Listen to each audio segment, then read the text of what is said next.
Welcome to your Air Labrador flight from Goose Bay to some other town. Please come aboard, have a seat, and hope I can fly this thing.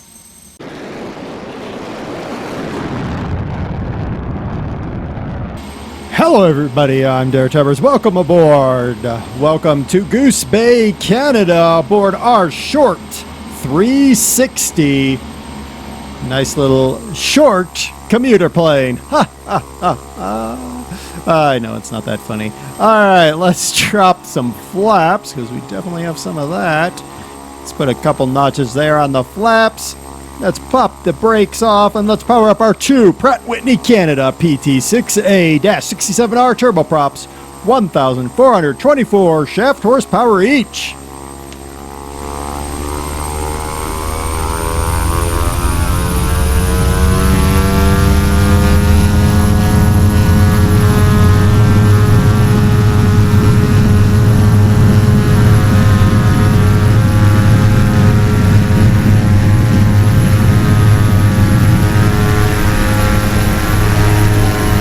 And into the skies we go, into the skies we go.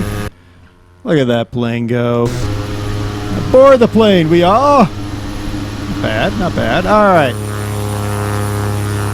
Let me turn it down while we're outside the plane. We power her down slightly as well. All right, the short 360, also known as the SD3-60. It's a commuter aircraft that seats up to 39 passengers and was introduced into service in October 1982. It is a larger version of the short 330. During the 1970s, the world's commuter airline market began to evolve from the 20-seat class to the larger, more comfortable cabins. The short 360 is a 36-seat derivative of the 30 to 33-seat short 330. In a high-density configuration, 39 passengers can be carried. The two short airliners both have a high degree of commonality and very close in overall dimensions. Great part about that is an airline could buy a 330, have their pilots rated on a 330, and move them very easily onto a 360. That's their commonality. The later 360 is easily identified by a larger swept tail unit mounted on a revised rear fuselage. Now, most of you would be like, okay, yeah, I know. The 360 has a 3-foot or 91-centimeter fuselage plug, which gave sufficient additional length for 2 more seat rows, 6 more passengers, while the extra length smoothed out the aerodynamic profile and reduced drag. If you go look at a 330, you'll actually see quite a difference between the 330 and the lines of this 360. Seating is arranged in a 2-seat on the starboard side of the cabin and 1 seat on the port side. The first production at 360 had its maiden flight on 19 August 1982 and entered service with Suburban Airlines, later merged with Allegheny Airlines, which later merged with U.S. Airways, which later merged with American Airlines. Oh my goodness. Building on the strengths and reputation of the 330, the 360 found a niche in regional airline use worldwide, being able to operate comfortably from 4,500 foot or 1,400 meter runways, opening up hundreds of airfields that would otherwise be inaccessible to airliners. The PT6A turboprops are fully ICAO Stage 3 noise compliant, making the 360 one of the quietest turboprop aircrafts operating today. Nice. I need to find my airport. Where is my airport? Goose Bay, where are you? Oh, there you are. Oh, hey, that was pretty cool. All right, let's get into Goose Bay. Crew, 3. You're like, 3? Really? Yeah, 2 pilots and a cabin crew. Capacity, 36 passengers. Maximum speed, 280 miles an hour. That is 470 kilometers an hour at 18,000 feet. That's 3,409 meters. Range is 732 miles. That's 1,178 kilometers. All right, we're going to try to get into Goose Bay here. Look at that. This plane. It's a beautiful plane. All right, we can deploy those. We can drop those.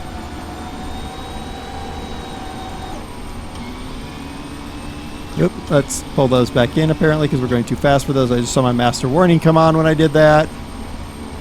All right, so we got 3 green. We're doing good. Do we have air brakes, I wonder? No, we don't. I didn't think we did. All right, let's see if we can stick this landing. Lord, I hope we can stick this landing. Otherwise, everybody dies. What's our, oh. Power up, power up, power up, power up. Okay, there we go. We stabilized at 100. Okay, slow, slow, slow. No, no, no, no, no, no, no, no. Don't run away with me now. Let's just drift down. Nice and easy. Nice and easy. Now, this aircraft, I know for sure, because I've played around with it a little bit. You can actually do most of your basic controls here in Virtual Cockpit. You don't need to pull up any other screens. I will say right off the bat, when you load into the plane, you do have a warning on your dash for crossfeed being on. You simply flip your crossfeed switch off.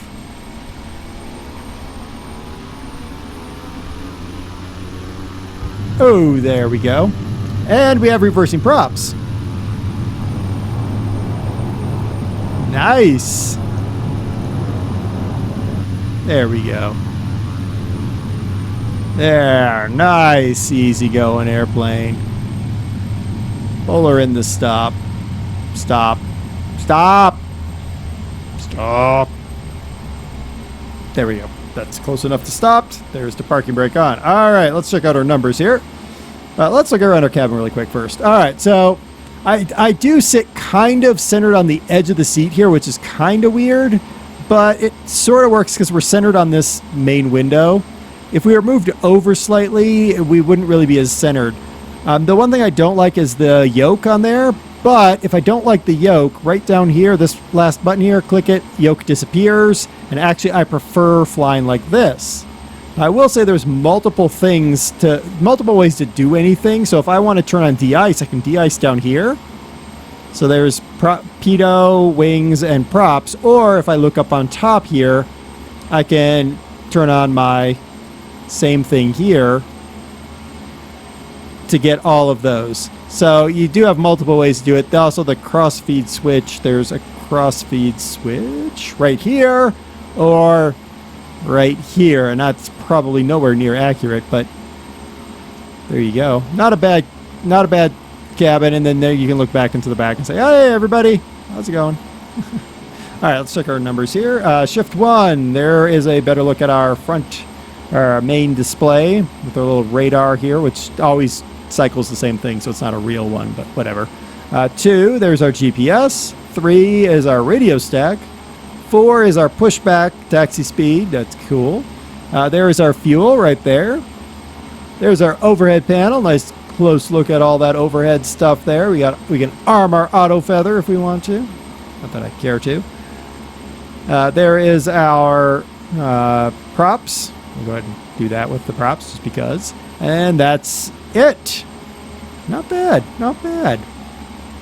Pretty cool little aircraft. Pretty cool little aircraft. Nice, fun aircraft to fly. Let's shut her down there. And open it back up. It comes with 2 liveries, the Air Labrador livery and one other that I cannot remember off the top of my head. It's a great little aircraft because of its STOL performance. It's mostly forgiving, but those PT-6As do take a moment to spool up. So, yeah, that can catch you out. But if you want to check out the Short 360, the link is in the description as always. I've been DerTebbers. This has been your Flight Simulator X Plane Spotlight. The Short 360, an excellent little commuter plane if you need one in your hangar. Till next time, remember, thank you for flying Air Labrador.